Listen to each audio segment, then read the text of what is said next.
کیسے ہوگا یہ آپ کو بتاتا ہوں. وہ کہتے ہیں بھائی بات یہ ہے، یہ لوگ دنیا میں جہاں جاتے ہیں سب سے پہلے وہاں مسجد بنے گی اور ایک مدرسہ بنے گا. سارے مل کے چندہ کر کے سب سے پہلے کیا بنائیں گے؟ غیر مسلم کنٹریز ہے نا بھائی، مسجد سے تعلق ختم ہوا تو نوجوانوں کا اسلام سے تعلق ختم. بھائی یہاں جیسے ہی اسٹے ہوا سب سے پہلے کیا بنے گی؟ مسجد اور ایک مدرسہ. اور اپنے خاندان کا بچہ عالم بنے گا. اپنے خاندان کا فرد جب عالم بنتا ہے نا اس کی بات کچھ اور. دیکھو ہمارے خاندان کے ارد گرد بہت سارے مولانا لوگ تھے، ہمارے گھر کے جو مستورات ہیں، ہمارے بھائی سب لوگ بیان سنتے تھے، وہ اثر نہیں تھا. جب میں گیا ہوں نا مدرسے میں تو میرے سب بھائیوں نے داڑیاں رکھ لی، سب مستورات نے شرعی پردہ کر لیا. تو یہ انسان کی فطرت ہے کہ اپنے گھر کا فرد جب دین کی طرف جاتا ہے یا عالم بنتا ہے اس کی بات کا اثر لوگ زیادہ لیتے ہیں. کسی کو تبلیغ جماعت سے نفرت ہے نا، اپنے بھائی کو بھیج دو، نفرت ختم، کیونکہ آپ کا بھائی جا رہا ہے نا. تو انسان کی نیچر ہے، وہ اپنے خاندان کو برا بھلا نہیں کہہ سکتا. ہمارے ایک دوست تھے جماعت اسلامی کو بہت برا بھلا کہتے تھے. ان کی شادی ہو گئی کسی ایسی لڑکی سے جو جماعت اسلامی کی تھی. شادی کے بعد ہم ملنے کے لیے گئے تو کسی نے ان کے سامنے جماعت اسلامی کی برائی کی. کہتے نہیں بھائی ایسا نہیں ہے، اتنے برے نہیں ہوتے، بہت اچھے لوگ ہیں، دین کی بڑی خدمت کر رہے ہیں. تو اس نے کہا لے گا سسرال بن گیا نا. یہ فطرت ہے انسان کی. نبی صلی اللہ علیہ وسلم نے جو اتنی ساری شادیاں کی ہیں نا اس کی ایک بہت بڑی وجہ یہ تھی کہ عرب کے سرداروں کی بیٹیوں سے شادی کر لی، تاکہ وہ سردار جو اتنے دشمن تھے جب ان کی بیٹیوں سے شادی ہو گئی تو ان کی دشمنی ختم. یہ بھی سیاست تھی. نکاح اس لیے بھی کیا جاتا ہے دشمنیاں ختم کرنے کے لیے. تو بہت ساری مسئلتیں. تو اب گجراتی لوگ کیا کرتے ہیں، جہاں جائیں گے مسجد بنائی، مدرسہ، اور مدرسے میں اپنا پیسہ لگائیں گے اور پھر اپنے بچوں کو مدرسے میں داخل، اسکول بھی پڑھائیں گے تاکہ تعلیم بھی ہو، ساتھ ساتھ مدرسہ بھی پڑھو گے، دونوں تعلیمیں چلیں گی ساتھ ساتھ. اس کا نتیجہ کیا نکلے گا؟ اسکول سے صرف تعلیم ملے گی، ماحول نہیں، ماحول مدرسے والا. تو اس طرح سے انہوں نے جوڑ کے رکھا ہوا ہے اپنی لوگوں کو. تو کہاں سے کہاں بات چلی گئی. خیر جب انسان ٹریولنگ کرتا ہے بہت کچھ یار، کہاں کہاں افریقہ کے جنگلوں میں تبلیغی جماعت کا کام نظر آتا ہے. باہر ملکوں میں جا کے کوئی پہاڑ پتھر نہیں چھوڑا یار. جس جنگل میں ہم ہرن مارنے گئے وہاں جنگل میں جماعتیں پہنچی ہوئی ہیں. ابے آدمی حیران ہوتا ہے یار کیا ہوا بھائی، جنگلوں میں جماعتیں پہنچی ہوئی ہیں، وہاں کالوں پہ محنت ہو رہی ہے، اتنے بلیک اندھیرے میں نظر ہی نہیں آتے. تو اللہ معاف فرمائے، یعنی بہرحال وہ اس کو خوبصورتی سمجھتے ہیں، وہ اس کو خوبصورتی سمجھتے ہیں. ان میں محنت ہو رہی ہے، اتنا پسماندہ طبقہ، غریب طبقہ، ان پہ محنت ہو رہی ہے. انسان کے نا دینی دعوت میں 2 نمبر ہونے کی ایک علامت یہ کہ صرف مالداروں کو فوکس کرے، غریبوں پہ محنت نہ کرے. یہ خود اس کی علامت ہے، یہ بندہ لالچی ہے. جن علماء کی محفل میں ہر وقت مالدار لوگ آگے آگے ہوتے ہیں، غریب پیچھے پیچھے، یا ہوتے ہی نہیں، اس کا مطلب کیا ہے کہ اس عالم کے دل میں غالب گمان یہ ہے کہ دولت سے محبت ہے، اس کو دین کی فکر نہیں ہے. کیونکہ دین کی جہاں بھی دعوت گئی ہے نا غریبوں کی ہمیشہ کثرت ہوئی ہے. تو بعض جگہ ہم نے دیکھا ہے مالدار ہی مالدار نظر آئیں گے، ایسا لگتا ہے غریب کا تو یہاں کوئی بسر ہی نہیں ہے. تو اس کا مطلب بھائی یہ بندہ ہی ٹھیک نہیں ہے جو دین کی دعوت کا کام کر رہے ہیں، مخلص نہیں ہے. ہمارے شیخ مفتی رشید احمد صاحب بہت مالدار تھے، لیکن ان کی جو مجلس لگتی تھی نا آدھی سے زیادہ اس میں غریب، آدھے سے زیادہ غریب ہوتے تھے. اس میں رکشے والے، ٹیکسی والے، ٹماٹر والے لوگ آتے تھے، کہتے تھے یار یہ اتنے بڑے مالدار ہیں اور بیٹھے ہوئے کون ہیں؟ غریب لوگ. ہمارے حضرت نے میرے سامنے ایک ٹھیک ٹھاک مالدار آدمی کو پیچھے بٹھایا، بہت بڑے سیٹ تھے، آگے بیٹھے ہوئے تھے، اور کچھ غریب علماء پیچھے بیٹھے ہوئے تھے. علماء تھے لیکن غریب تھے. انہوں نے فرمایا علماء کی عزت زیادہ ہے اسلام میں، تو آپ تھوڑا سا پیچھے بیٹھ جائیں، ان کو آگے کریں. لیکن وہ بھی نیک آدمی تھا، اٹھ کے پیچھے چلا گیا آرام سے. تو انہوں نے فرمایا جب اصلاح کے لیے آئے ہو نا تو پھر آپ کی اصلاح یہی ہوگی کہ آپ نے کہاں بیٹھنا ہے؟ پیچھے بیٹھنا ہے. تو یہ بڑا مشکل ہوتا ہے. خیر تو میں نے جو قرآن مجید کی آیتیں پڑھی ہیں وہ آیتوں میں اللہ نے کیا فرمایا؟ الا المصلین. اللہ فرماتے ہیں کہ جو لوگ ڈپریشن کا شکار ہو جاتے ہیں، جلد بازی میں فیصلے جلد بازی میں کرتے ہیں، ان میں تدبر نہیں ہے، غور و فکر نہیں ہے، تو لیکن کچھ علامتیں اپنے اندر پیدا کر لو تو تمہارے اندر سے جلد بازی، جس جلد بازی کے نتیجے میں ڈپریشن ہوتی ہے، خودکشی کے خیالات آتے ہیں، یعنی زندگی سکون کی گزرے گی تمہاری. اس کے لیے چند کام کرنے پڑیں گے. نمبر 1 نماز کی مکمل پابندی. آپ یقین کر لو جتنا ڈپریشن سے نماز بچاتی ہے نا کوئی چیز نہیں بچاتی. اسٹریس اور ڈپریشن کی 20 گولیاں ایک طرف، جس کا نماز میں دل لگ گیا نا بس اس کی زندگی مزے کی بن جاتی ہے. اور نماز میں دل نہ لگ رہا ہو نا کئی رکعتیں پڑھو ہمت کر کے، اصول بنا لو، جس کام میں دل نہیں لگتا نا وہ کام کرنا شروع کر دو، دل لگے گا، اور پھر ڈبل لگنا شروع ہو جاتا ہے. میں بہت سی مثالیں دیتا ہوں نا، دوڑا نہیں جاتا چلنا شروع کرو، چلا نہیں جاتا ہلکا ہلکا چلو، اپنے نفس پہ بوجھ ڈالو.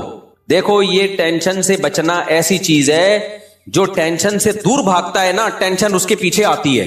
اور جو ٹینشنیں پالتا ہے وہ ہمیشہ ٹینشن فری زندگی گزارتا ہے. وہ ٹینشن ہے جو جائز ٹینشن ہے, جو صحت کے لیے مفید ٹینشن ہے, ان کی بات کر رہا ہوں میں.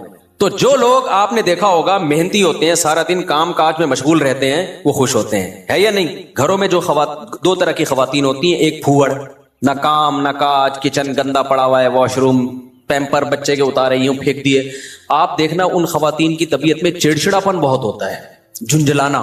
ذرا سے کوئی نصیحت کرو آگے سے جھنجھلا کے جواب لو. ہر وقت ایسا لگتا ہے وہ توے پہ بیٹھی ہوئی ہے, خود بھی ٹینشن اور دوسرے کو بھی ٹینشن. لیکن آپ نے دیکھا گھروں میں جو خواتین بہت محنتی ہوتی ہیں, بچوں کی کیئر, شوہر کی مرضی کا خیال, گھر کو صاف ستھرا رکھنا ہر وقت, وہ خوش ہوتی ہیں. مردوں میں بھی ایسا ہی ہے. جتنے لڑکے آپ کے پوستی ہیں گھر کے اندر پڑے ہوئے کچھ نہیں کر رہے, ایسا لگے گا جیسے وہ توے پہ بیٹھے ہوئے ہیں. باپ کوئی نصیحت کرتا ہے ایک دم کیا ہو جاتے ہیں, وہ ہائپر ہو جاتے ہیں. آپ لوگوں نے خود بھی نوٹ کیا ہے نا یہ بات. وجہ کیا ہے کہ جو آدمی کام کاج کی ٹینشن نہیں لیتا نا, تو اللہ اس کو اسٹریس میں ڈال دیتے ہیں. جو محنت کے کام نہیں کرتا اسٹریس میں ڈال دیتے ہیں اس کو, ہر وقت ٹینشن ہے, چڑچڑاپن پیدا ہوتا ہے. اور جو محنتی ہوتے ہیں صبح اٹھے ٹھک ٹھک ٹھک اپنے کام نمٹائے. میں اپنا بتا دوں, جس دن میں کوئی ٹاسک پوری کرتا ہوں کہ مجھے خیال ہوتا ہے آج میں نے یہ کام نمٹانا ہے, تو وہ نمٹا دیتا ہوں. خدا کی قسم ایسا سکون ملتا ہے نا کہ بیان نہیں کیا جا سکتا. وہ آپ بھی کر کے دیکھ لو. آپ ایک اسکیجول بناؤ کہ آج دن میں میں نے یہ سارے کام کرنے اور مغرب تک میں ان کاموں سے فارغ ہو جاؤں گا. دیکھو آپ کام کرنے کے بعد جب فراغت ہوگی آپ کو ایسا سکون ملے گا کہ آپ کو سکون کے لیے کسی ٹیبلٹ کی ضرورت نہیں رہے گی. تو آج کل ڈپریشن اور اسٹریس کی جو بیماریاں پھیل رہی ہیں اس کی ایک بہت بڑی وجہ بیکاری. بس ہر آدمی چاہتا ہے میں لائف کو انجوائے کروں, یوں کر کے بیٹھا رہوں, انجوائے کروں, پھر ٹک ٹاک دیکھتا رہے گا اور گھماتا رہے گا, دیکھ یہ والا دیکھ لیا, یہ والا دیکھ لیا. ہوتے لاشعوری طور پر وہ آپ کے دماغ کو اندر سے ڈیمیج کر رہا ہے, آپ کو پتا بھی نہیں ہوتا. اس میں سیاسی خبریں آ رہی ہیں, کوئی دوسرے کو گالی, وہ اس کو گالی, وہ فلانا ایسا, وہ ڈمکانا ایسا, کارٹون بنا کے سیاسی لیڈروں کے مذاق. آپ کو پتا نہیں ہوتا کہ یہ چیز آہستہ آہستہ آپ کے دماغ کو کیا کر رہی ہے, ہلکا ہلکا ڈیمیج. تو نماز انسان کے نا کا شیڈول بنا دیتی ہے. ہم نے جتنے بڑے لوگوں کو دیکھا ہے وہ کیا کر رہے ہوتے ہیں, وہ اپنے ٹائمنگ کیسے فکس کرتے ہیں. کافر کیسے کرتے ہیں, 8 بجے یہ کرنا ہے, 9 بجے یہ, 10 بجے یہ, شام 4 بجے یہ. نمازی کیا کرتا ہے, فجر کے بعد کی یہ روٹین, فجر سے پہلے کی یہ روٹین, ظہر کے بعد کی, بولو نا یار, یہ روٹین, عصر کے بعد کی یہ روٹین, عصر سے پہلے کی یہ روٹین, مغرب کے بعد کی. اور یہ جو نمازوں کے ٹائم ہے نا, کمال کی بات پتہ ہے کیا ہے, یہ نیچرل ہے, گھڑی نیچرل نہیں ہے. نہیں آئی بات. سورج جب نکلتا اور غروب ہوتا ہے نا, تو فطری طور پر انسان کی باڈی کے اندر تبدیلیاں آ رہی ہوتی ہیں, فطری طور پر. تو اسلام چونکہ دین فطرت ہے نا, تو اس نے اوقات بھی کیسے رکھے ہیں, نیچر کے حساب سے رکھے ہیں. تو نمازوں کے حساب سے اپنے آپ کو فٹ کرو گے, زیادہ سکون رہے گا. کیونکہ دن کی روشنی میں انسان کا مزاج الگ طریقے سے کام کر رہا ہوتا ہے, رات کے اندھیرے میں الگ طریقے سے ہوتا ہے. تو اللہ نے کیا فرمایا کہ الا المصلین الذین هم علی صلاتهم دائمون, یہ لوگ نمازوں میں پابندی کرتے ہیں. تو آج سے عزم کرو کسی قیمت پہ بھی نماز انشاءاللہ ضائع نہیں کریں گے. اور سب سے زیادہ سکون اللہ نے فجر کی نماز میں رکھا ہے. تھوڑی سی ٹینشن ہے بھائی, اٹھا لو, لیکن پڑھ کے جب سلام پھیرو گے نا آپ کو لگے گا یار آج تو ہٹو بچو ہو گیا ہے. ہمارے ایک دوست تھے, نمازی تھے لیکن اڑاتے بھی بہت تھے نماز, ہے نا. اب وہ بہت پرانی بات ہے, 15-20 سال پرانی بات, بالکل ینگ تھے, تو نائٹ فال بھی ہو جاتا ہے جوان آدمی کو. ایک دن کیا ہوا, میں نے ان کو بولا بھائی آپ کو سفر میں حضر میں کہیں بھی ہونا, آپ نے غسل کر کے نماز پڑھنی ہے. وہ جاب کرتے تھے کسی کمپنی میں, انہوں نے کہا یار ادھر کہاں میں رات کو سوؤں اور نائٹ فال ہو جائے, کون غسل کرے گا, کیا ہے بھائی بڑی ٹینشن ہے یار. میں نے کہا یہ عزم کر لو کچھ بھی ہو آپ نے غسل کر کے نماز بولو پڑھنا, کچھ بھی ہو جائے. پانی کا انتظام کیسے کرنا یہ آپ کا ہیڈک ہے, کرنا ہے. تو اللہ انہیں جزائے خیر دے, انہوں نے ہماری وصیت پر عمل کیا. ایک دن پھر انہوں نے بتایا کہ سردیاں تھیں, غسل فرض ہو گیا, صبح پریشان ہوں, کہاں سے پانی لے کر آیا, کہیں جنگل منگل میں ہو گیا, کوئی پروجیکٹ ہوتا ہے نا, پانی لایا اور پھر کس طریقے سے میں نے بڑی ٹینشن میں سردی میں غسل کیا. کہتے ہیں خدا کی قسم اس کے بعد جو نماز پڑھی ہے, ان کے الفاظ ہیں, اتنا لطف اور اتنا مزہ آیا کہ اب میں آگے کہہ رہا ہوں ہٹو بچوں ہو گیا. یہ ہٹو بچوں ان کے نہیں تھے, یہ میرے الفاظ. اتنا مزہ آیا. تو انسان ٹینشن اٹھا کے جو کام کرتا ہے, لطف اور مزہ بولو اسی میں ہے. چھٹی والے دن جب مزہ آتا ہے جب ورکنگ ڈیز کے بعد چھٹی آئے. روزانہ ہی اگر چھٹیاں ہوں تو مزہ آئے گا. مولانا سے میری بحث ہوئی, بڑے پڑھے لکھے ٹائپ کے, انگلش بھی بہت اچھی ہو گئی ان کی, تو اب وہ تھوڑے سے عجیب سے بن گئے. ابے بھائی انگلش کا مطلب یہ ہے کہ اب وہی بات آپ انگلش میں بیان کر دیں, قرآن حدیث تو وہی ہے، جیسے میں اردو میں بیان کر رہا ہوں، اردو صحابہ کے دور میں تھوڑی تھی، تو آپ پڑھے لکھے ہو گئے تو انگلش میں بیان کر دیں، لیکن جہاں انگلش آئے گی اسٹائل بھی گوروں والا آنا شروع. عجیب، چونکہ انگلش آ گئی ان کو تو اب وہ اسٹائل، وہ مجھ سے بحث کر رہے ہیں کہ مفتی صاحب یہ جو آپ بچوں کی ولادت کے کہتے ہیں نا زیادہ بچے، ایکچولی اس زمانے میں مسائل ہیں، ایجوکیشن ہے، ٹوپی ڈرامے نا وہ شروع کر دیے انہوں نے. میں نے کہا بھائی آپ کو بچے نہیں چاہیے کہ لیکن قوم کو برباد نہیں کرو اپنی فضول باتیں کر کے. کہہ رہے نہیں آپ دنیا جائیں دیکھیں پتہ چلے گا. میں نے کہا جس دور میں اسلام نے زیادہ بچوں کی ترغیب دی ہے نا اس میں ایجوکیشن کا مسئلہ نہیں تھا، اس میں عرب اپنے بیٹوں کو بھوک کے خوف سے قتل کرتے تھے کہ کھلائیں گے کہاں سے اس کو. اس قوم کو کہا جا رہا ہے کہ نسل بڑھاؤ. تو یہ سارے فضول باتیں ایک طرف ہو گئی. آپ کے پاس کھانے کو روٹی نہیں ہے، 2 بچے آپ سے پل نہیں رہے ہیں، جو اسلام بتا رہا ہوں میں آپ کو سمجھ میں آئے نہ آئے یہ آپ کا ہیڈک ہے، آپ نہ مانو اس کو، آپ چھوڑ دو اسلام کو، گورنمنٹ کی طرف سے کوئی پابندی نہیں ہے، لیکن آپ اپنی خواہشات کی بیس پہ اسلام کو چینج کرنے کی کوشش مت کرو. آپ کے پاس کھانے کو روٹی نہیں ہے، آپ بھوکے ہو، حمل ٹھہر گیا، تیسرا بچہ آ رہا ہے 2 کو کھلانے کے، تعلیم نہیں، روٹی کے پیسے نہیں ہیں، روٹی کے.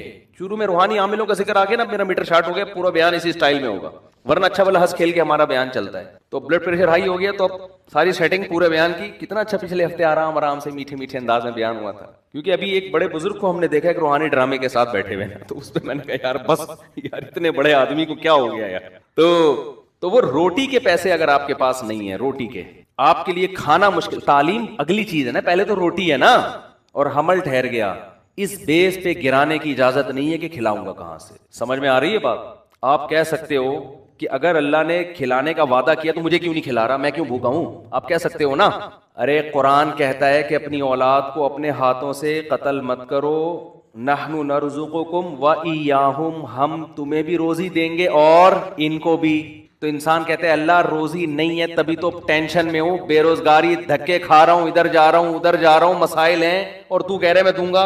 کیا خیال ہے؟ تو کہاں سے دے رہا ہے؟ یہ تو ایک نئی ٹینشن ہوگی. میرے پاس فون آتے ہیں بھائی اب 2 بچے ہیں، مفتی صاحب حمل ٹھہر گئے کیا کریں بھائی، یہ تو ہمارے تو فیسیں ہی پوری نہیں ہو رہی، ہمارے تو خرچے پورے نہیں ہوگی. میں کہتا نہیں، اس بیس پہ آپ نہیں گرا سکتے، صبر کریں بس، اللہ پہ توکل. یہاں توکل فرض ہے. سوال یہ پیدا تو اللہ نے تو وعدہ کیا تھا اللہ کھلائے گا، تو کھلا کیوں نہیں رہا؟ آئی بات خوب سمجھ لو، اللہ نے جو وعدہ کیا نا کہ کھلاؤں گا، اس کا مطلب پتہ ہے کیا ہے؟ آپ کو سن کے افسوس بہت ہوگا. اس کا مطلب سن، اس کا مطلب ہے اگر میں چاہوں گا میں کھلاؤں گا، اگر میں چاہوں گا، نہیں چاہوں گا تو نہیں کھلاؤں گا، اس کا یہ مطلب ہے. سمجھ رہے ہو؟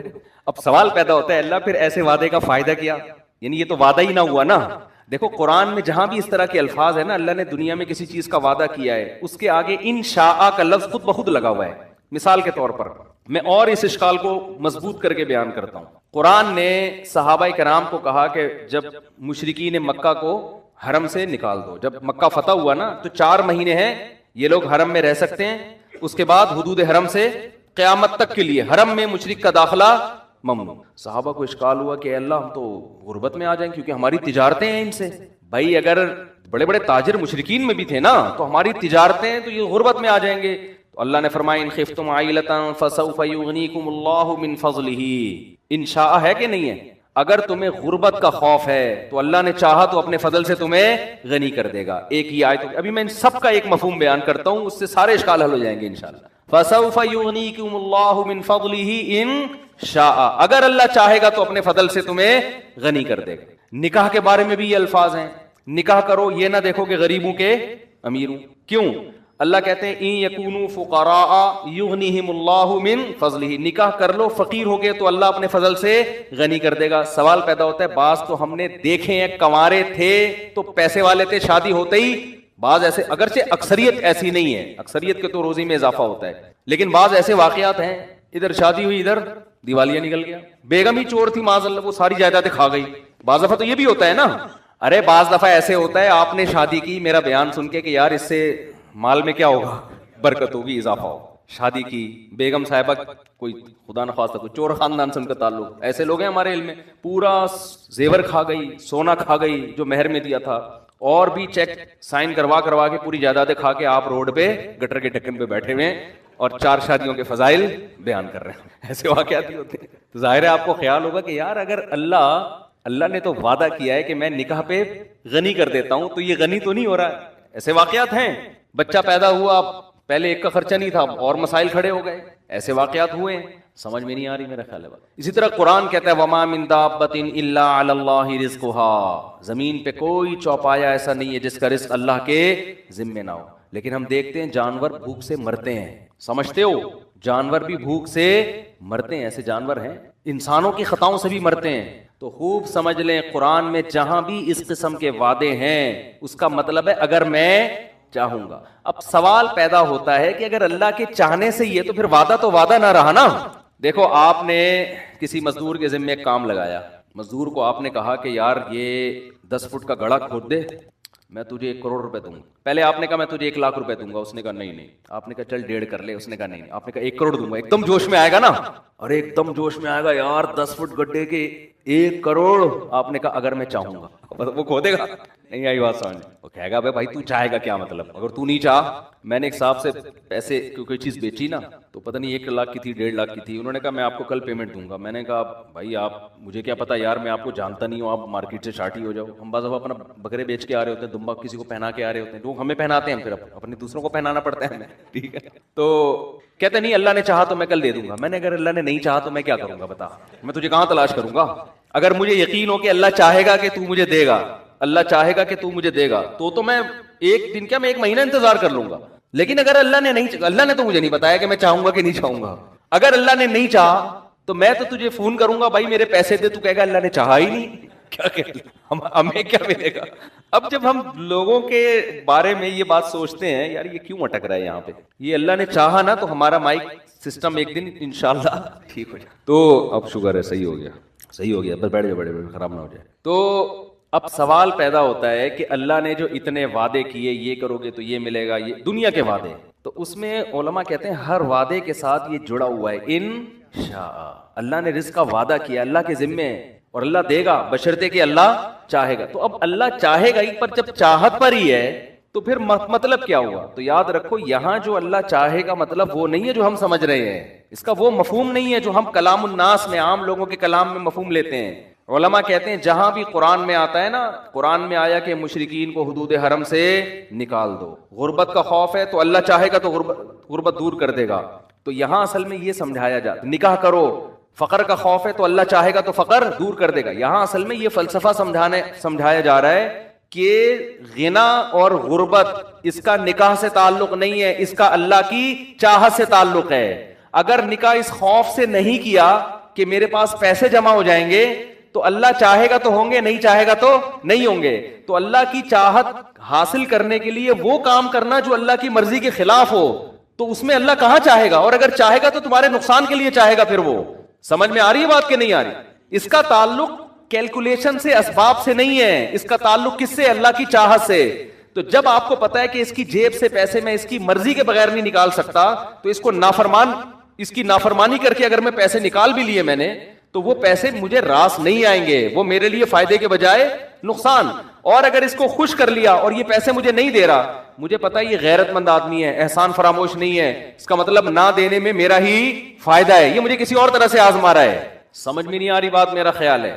اس کی مثال ایسے جیسے گناہ, دیکھو رشوت لینے میں پیسے ملتے ہیں زیادہ, حرام کاری میں پیسے زیادہ ملتے ہیں کہ نہیں ملتے, حلال میں اکثر پیسے کم ملتے ہیں انسان کو. لیکن جب آپ نے ناجائز کر کے پیسہ کمایا اور اللہ نے دیا آپ کو, تو یہ یوں سمجھ لیں کہ یہ وہ مٹھائی ہے جس کے اندر زہر کی گولی رکھ کے آپ کو کھلایا جا رہا ہے, یہ اللہ خوش ہو کے نہیں دے رہا. تو اس میں خیر کی توقع آپ نہ رکھیں, اور آپ نے حلال پہ قناعت کر لی اور بالفرض نہیں مل رہا, تو یہ وہ زہر ہے جو دیکھنے میں زہر لگ رہا ہے لیکن یہ اینٹی بایوٹک ہے, یہ آپ کی اصلاح کے لیے, آپ کو فائدہ پہنچانے کے لیے, اس میں خیر ہے. یہ کڑوی گولی آپ کے فائدے کے لیے ہے, اور وہ میٹھا لڈو اس کے دشمن اگر مٹھائی کھلا رہا ہے تو وہ مٹھائی میں خیر نہیں ہو سکتی. دوست اگر آپ کو کریلے کا جوس بھی پلا رہا ہے تو وہ آپ کی شوگر لیول کو کنٹرول کرنے کے لیے پلا رہا ہے.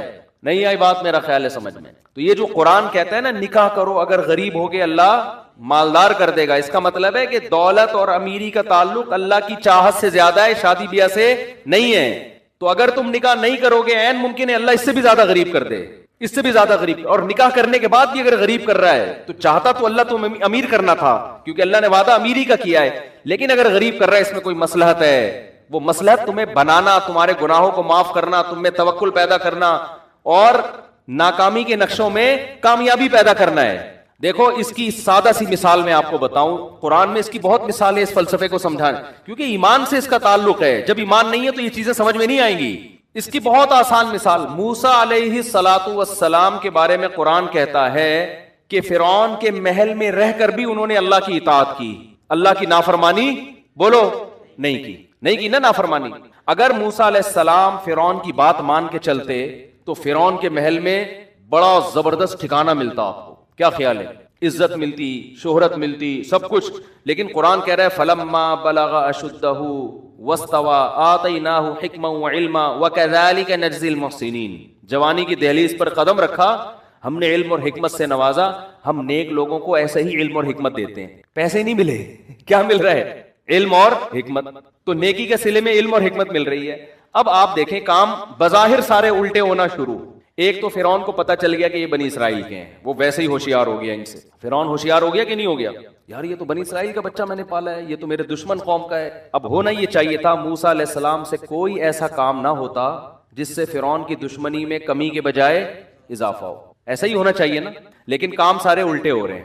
موسیٰ علیہ الصلوۃ والسلام نے مکہ مارا فرعونی قوم کے آدمی کو لڑائی چھڑوانے کے لیے. قطعاً ارادہ نہیں تھا, دنیا میں ایسا ہوتا بھی نہیں ہے کوئی مکے سے ہی مر جائے, ایسا ہوتا بھی نہیں. مکہ مارا اور بندے کا انا للہ ہو گیا. اب بتاؤ کوئی وہاں ہوتا وہ کہتا ہے یار یہ کیا مسئلہ. ایک طرف تو اللہ نے وعدہ کیا کہ نیک لوگوں کے ساتھ میں اچھا سلوک کرتا ہوں, اور موسیٰ علیہ السلام کی والدہ بھی کہتی ہیں اے اللہ تو نے ایک طرف میرے بچے کو صندوق سے نکال کے بچایا اور یہ کیا اور یہ غلطی کروا دی. مکے میں اتنا ان کے میرے بیٹے کی تو ایسی کوئی نیت تھی نہیں. قتل ہو گیا بھائی, اور قتل بھی کس کا ہوا ہے؟ فرعون کے بندے کا قتل ہوا ہے. بچنے کا کوئی چانسز نہیں ہے, پہلے ہی چھپتے پھر رہے ہیں. چلو بات چھپ گئی. دوپہر کے وقت غفلت کا وقت تھا, سارے قیلولہ کیا کرتے تھے اس زمانے میں. قرآن کہہ رہا ہے کسی کو پتا نہیں چلا. اور بنی اسرائیلی وہ مخبری نہیں کرے گا کیونکہ وہ موسیٰ علیہ السلام ان کی قوم کے تھے, اس کو پتا تھا بھائی انہوں نے جان کر نہیں کیا, میں اپنے بندے کو بچاؤں گا. وہ بھی چپ. موسیٰ علیہ السلام بھی آرام سے سکون سے ٹھیک ہے بھائی ختم ہو گیا قصہ, بس ایک بندے کی لاش ملی ہے, پتہ ہی نہیں چل رہا کس نے کیا ہے. اگلے دن موسیٰ علیہ السلام کی نیت اپنے بندے کو پکڑنے کی. دوبارہ دیکھا نا, وہی بنی اسرائیلی کسی دوسرے فرعونی سے جھگڑ رہا ہے. اب موسیٰ علیہ السلام کا ارادہ ملامت کی موسیٰ علیہ السلام نے اپنے بندے کو کہ تیرا کام ہی پھڈے بازی ہے. کل اس سے لڑ رہا تھا, آج تو موسیٰ علیہ السلام کا ایسا کوئی ارادہ نہیں, بندہ پکڑے اور اللہ سے دعائیں بھی پوری رات مانگی ہوں گی اللہ مجھے اس مصیبت سے بچا لے. تو اللہ جواب میں کیا کہے؟ اللہ کہتا ہے جو دعا مانگتا ہے میں اس کی دعا قبول کرتا ہوں. کیا خیال ہے؟ تو اللہ نے موسیٰ علیہ السلام سے وعدہ کیا ہوگا آپ کو اس کی مصیبت سے میں کیا کروں گا؟ بچاؤں گا. لیکن ان شئت, اگر میں چاہوں گا, نہیں چاہوں گا تو اس سے بڑی مصیبت میں ڈالوں گا. لیکن اس مصیبت میں ڈالنا آپ کو بنانے کے لیے ہوگا, آپ کو برباد کرنے کے لیے نہیں ہوگا. یہ سب چیزیں چھپی ہوئی ہیں یہاں پہ, نظر نہیں آ رہی ہیں. لیکن حضرت موسیٰ کا ایمان ہے, وہ سمجھ رہے ہیں جو ہو رہا ہے اللہ کی طرف سے صحیح ہو رہا ہے بس. تو موسیٰ علیہ الصلوۃ والسلام نے جب اپنے قوم کے آدمی کو ڈانٹا کہ تو روزانہ پھڈے کرتا ہے, اور قریب گئے اس کو لڑائی چھڑوانے کے لیے, تو اپنی قوم کا آدمی گھبرا گیا. وہ ڈر گیا کہ کل اس کو تھپڑ مارا ہے, آج کس کو ماریں گے؟ مجھے ماریں گے. تو فوراً نالائق چیخ گیا کہ اے موسیٰ تو چاہتا ہے مجھے قتل کر جیسے تو نے کل بندہ مارا ہے. بات فوراً کیا ہو گئی؟ پھیل گئی. اب بتاؤ یہ حالات سدھر رہے ہیں بگڑ رہے ہیں؟ بگڑ رہے ہیں نا حالات, الٹی کہانی چل رہی ہے. اور پھر بالآخر مخبری ہو گئی. پھر موسیٰ علیہ السلام نے اللہ سے بڑی دعائیں مانگی ہوں گی. شکر ہے کوئی تعویذ والے کے پاس نہیں گئے, کوئی روحانی علاج والے کے پاس نہیں گئے. یار میرے تو سارے کام الٹے ہی ہو رہے ہیں, سارے کام ہی الٹے ہو رہے ہیں میرے. پہلا کام کہاں سے الٹا ہونا شروع ہوا؟ صندوق میں حضرت موسیٰ کی ماں نے اللہ کے حکم سے اپنے بیٹے کو ڈالا, فرعون سے بچانے کے لیے, نہ کہ فرعون کے پاس پہنچانے کے لیے. پہلا کام الٹا یہاں سے شروع ہوا کہ وہ صندوق کھولا ہی فرعون نے ہے بھائی. اے اللہ تو کہہ رہا تھا میں تیرے بچے کو بچاؤں گا, اس سے اچھا تو میں بچا لیتی ہے بھائی, اس سے اچھا تو میں لے کے بھاگ جاتی کہیں. تو نے کہا اس کو صندوق میں ڈال دو, دریا کے حوالے کر دو. ولا تخافی ولا تحزنی انا رادوہ الیک وجاعلوہ من المرسلین, ہم اس کو تیری گود میں پہنچا کے چھوڑیں گے اور ہم اس کو پیغمبر بنا کے چھوڑیں گے. یہ جاعلوہ کا مطلب بنائیں گے نہیں, بنا کے چھوڑیں گے, یہ الفاظ ہیں. لیکن کیسے بنائیں گے؟ جیسے ہم چاہیں گے, آپ کے حساب سے نہیں بنیں گے یہ پیغمبر. آپ کا ماں کی تو یہ خواہش ہے یہ جائیں اور اگلے اسٹیشن سے واپس میری گود میں آ جائیں دوبارہ, ٹھیک ہے نا. جیسے ہم چاہتے ہیں کہ قرآن کہہ رہے ہیں نا نکاح کرو اللہ غنی کرے گا, تو بندہ کہتا ہے ادھر میں نے شادی کی, ادھر میرے اکاؤنٹ میں 25 لاکھ روپے کوئی فوراً ڈال کے چلا جائے, نکاح کرتے یہ ہو جائے. ایسے نہیں ہوگا, ہوگا ویسے جیسے اللہ چاہے. بس آپ نے اللہ پہ توکل کرنا ہے. بھائی میں نے اللہ کی مرضی, آپ نے حمل نہیں گرانا, کوئی بات نہیں میرے پاس کھانے کو روٹی نہیں ہے، کوئی بات نہیں، لیکن اب میں بھی تو زندہ ہوں نا، تو وہ میرے بچے کو بھی اللہ زندہ رکھے گا، کرے گا، وہ کیسے کرے گا یہ اس کا مسئلہ ہے، مجھے اس بیس پہ حمل روکنے کی اجازت نہیں ہے، یہ اسلام کی تعلیمات ہیں، بس صبر کرنا ہے، کوئی بات نہیں۔ افغانستان میں اگر افغان لوگ غربت کی وجہ سے حمل روکتے تو کیا آج اتنے لاکھوں جوان اسلام دشمن قوتوں سے لڑنے کے لیے پیدا ہوتے؟ وہاں پہ تو مر چکے تھے، ختم ہو چکے تھے۔ انہوں نے کہا کوئی بات نہیں، بھوکے ہیں، کھانے کو کپڑا نہیں ہے، پہننے کو لباس نہیں، کوئی بات نہیں، نسل نہیں روکنی ہے۔ وہی بچے کلاشنکوفیں لے کر جوان ہوئے ہیں اور وہی پھر اپنے باپ کی معیشت میں ترقی کا ذریعہ بن رہے ہیں۔ اس میں توکل فرض ہے آپ پر۔ تو خیر موسیٰ علیہ الصلوۃ والسلام، پہلا کام الٹا کیا ہوا کہ موسیٰ علیہ السلام کی ماں کہہ سکتی تھی اللہ تو نے تو کہا تھا کہ میں بچاؤں گا، یہ بچانا ہے، ادھر پہنچا دیا۔ یہ تو فرعون کا ارادہ تھا قتل کرنے کا، وہ تو بچ گیا اتفاق سے، ٹھیک ہے۔ اور اب جب اس محل میں پل کے جوان ہو گیا تو اب بندہ مر گیا، یہ دوسری غلطی۔ چلو مر گیا، چھپی رہتی نا بات، لوگوں کو تو پتا نہیں تھا، اے اللہ تو اس بنی اسرائیلی کا منہ کسی طرح بند کروا دیتا کہ وہ نہ بولتا، اس نے بول دیا اور بات دنیا میں پھیل گئی۔ یہ تیسرا کام الٹا ہو رہا ہے۔ حضرت موسیٰ کی ماں نے ایک دن بھی اللہ سے شکایت نہیں کی۔ کیوں بھائی؟ کامیاب اللہ کرے گا لیکن ہمارے طریقے سے نہیں، اللہ کا بھی ایک اخپل طریقہ ہے، سمجھ رہے ہو؟ اللہ اخپل طریقے سے چلے گا، اللہ آپ کے طریقے سے، آپ چاہتے ہو میرے حساب سے ہو، نہیں بھائی، اللہ پہ توکل، اللہ پہ اعتماد، جیسے جیسے کہہ رہا ہے کرتے چلے جاؤ، اپنی ذمہ داریاں پوری کرو، باقی اللہ پہ اعتماد کرو، ناکامی میں بھی کامیابی اور کامیابی میں تو ویسے ہی کامیابی۔ ہم چاہتے ہیں اللہ کو اپنے حساب سے چلانا شروع کر دیں، پھر ٹینشن میں آتے ہیں میری وہاں شادی ہو کیوں نہیں رہی؟ اللہ نے جب وعدہ کیا ہے کہ تم نکاح کی کوشش کرو گے تو ہو جائے، وہاں ابے بھائی تو اللہ کے حساب سے چلے گا نا، جہاں وہ چاہے گا وہاں ہوگی نا تیری۔ اور میں اتنا پیسہ آ کیوں نہیں رہا میرے پاس، کیوں نہیں آ رہا؟ اللہ نے رزق کا وعدہ کر لیا ہے، اب وہ جیسے چاہے گا تمہیں دے گا۔ اگر وہ بھوکا مارنا چاہے گا تو اس میں اس کی کوئی مصلحت ہے، اس کی تقدیر سے آگے نکلنے کی کوشش نہ، تم اسباب پورے اختیار کرو، لیکن اللہ کی عادت یہی ہے کہ وہ مارتا ہے نہیں، چند واقعات ایسے ہو جاتے ہیں تاکہ لوگوں کی آزمائش ہو۔ علامہ آلوسی رحمۃ اللہ نے یہ جو آیت ہے نا ان یکونوا فقراء یغنیہم اللہ من فضلہ، اگر فقیر ہو گئے نکاح کرو اللہ غنی کر دے گا، اس آیت کے تحت لکھا ہے کہ اس کا مطلب ہے اللہ اگر چاہے گا، نہیں چاہے گا تو غنی نہیں ہوگے، لیکن انہوں نے کہا کہ مشاہدہ یہ ہے کہ اللہ اکثر چاہتا ہی ہے، ہوتا ایسا ہی ہے، کہیں کہیں اللہ اپنی قدرت دکھانے کے لیے تاکہ غیب پر لوگوں کو یقین رہے، کہیں کہیں ایسا کرتا ہے کہ اللہ امیر نہیں کرتا، لیکن اکثر ایسا ہوتا ہے۔ تو جہاں بھی قرآن میں اس طرح کی آیتیں ہیں نا ان میں اکثر ایسا ہی ہوتا ہے، جیسے اللہ کہتا ہے میں اس کا وعدہ کیا ہے، تو بھوک سے مرنے والے دنیا میں بہت کم ہیں، اکثر اسباب مال کے بالکل بھی نہیں ہوتے لیکن پراٹھے پھوڑ رہے ہوتے ہیں بیٹھ کے وہ، تو اللہ اپنا وعدہ پورا کرتا ہے اس طریقے سے۔ اور میں نے دیکھا ہے غریب لوگ ہیں، خاندان ہے، وہ کھا رہے ہیں، کہیں نہ کہیں سے انتظام اللہ تعالیٰ کر دیتے ہیں ان کے لیے، ایسی ایسی جگہ سے رزق آتا ہے، انسان حیران ہوتا ہے۔ وَيَرْزُقُهُ مِنْ حَيْثُ لَا يَحْتَسِبُ، قرآن کہتا ہے وہاں سے دوں گا جہاں سے گمان نہیں ہوگا، اور ہم چاہ رہے ہیں یہاں سے روزی ملے، نا جہاں سے میں چاہوں گا وہاں سے دوں گا۔ اور ویسے بھی ہماری جو بنیادی ضرورت ہے وہ بھی میں بتاتا ہوں ہے کیا۔ تو موسیٰ علیہ الصلوۃ والسلام سے قتل ہو گیا، یہ الٹا کام ہو گیا، پھر اگلے دن بات پھیل گئی، یہ غلط ہو گیا، پھر فرعون نے قتل کا فیصلہ کر دیا۔